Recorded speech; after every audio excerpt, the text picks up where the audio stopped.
Imagine this. Every single second, someone in the world presses play on Netflix. Today, over 260 million subscribers in 190 countries stream their favorite shows.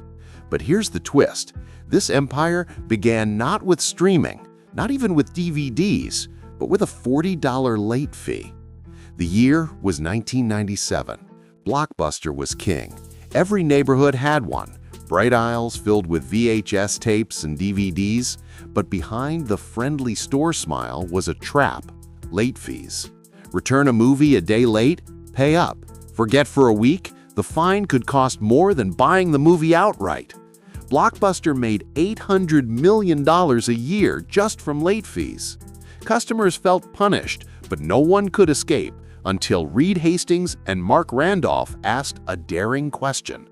What if renting movies didn't involve late fees at all? Legend says Reed Hastings returned Apollo 13 late and was hit with a $40 penalty. That sting lit a spark. With Mark Randolph, he began to imagine, what if movies came to your home instead of driving to the store? What if you could keep them as long as you wanted? What if renting felt like freedom, not punishment? From that frustration, Netflix was born. Netflix launched as a DVD by mail service. Simple, yet revolutionary. Here's how it worked. Log in online, browse thousands of titles, add movies to your queue, then wait for that iconic red envelope in the mail. Inside, a shiny DVD. When finished, slip it into the prepaid return envelope, drop it in the mailbox, and the next movie shipped automatically. No stores, no late fees, no stress. It was convenience over punishment, a completely different philosophy. In 1999, Netflix went further. They introduced a flat monthly subscription. No per-movie charges, one fee, unlimited rentals. For customers, it meant freedom. For Netflix, steady, predictable revenue. It wasn't just rentals anymore. It was the birth of a new business model: subscription over transaction. Red envelopes fueled growth for years, but the founders knew the future wasn't in discs. By 2007, internet speeds were improving. Netflix made a risky bet on streaming video on demand. No more waiting, no more envelopes, instant access. Streaming unlocked three huge advantages: recurring revenue that scaled easily, global reach without physical limits, personalization, algorithms recommending what you'd love next.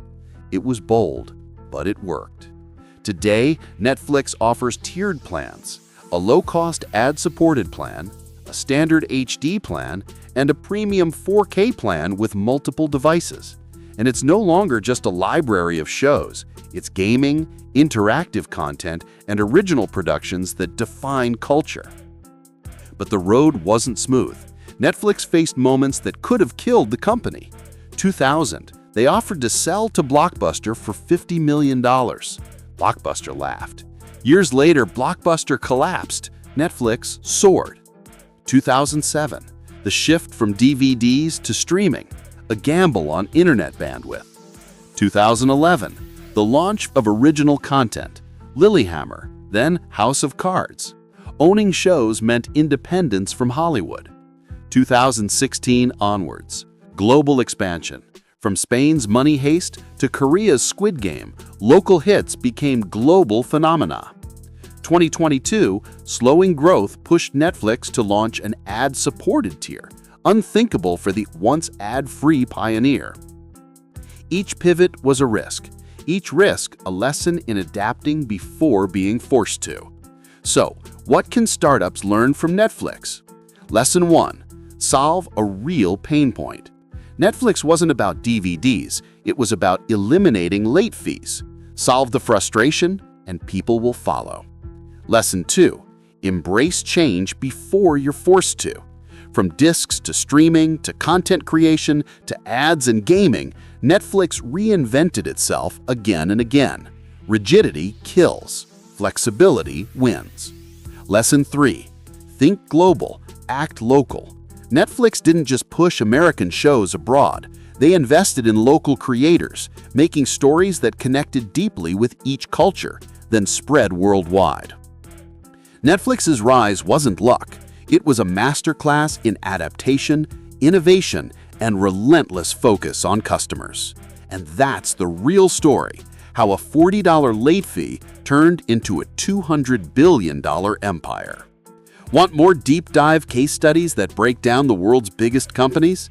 Click on this video right here and keep learning how today's startups become tomorrow's giants.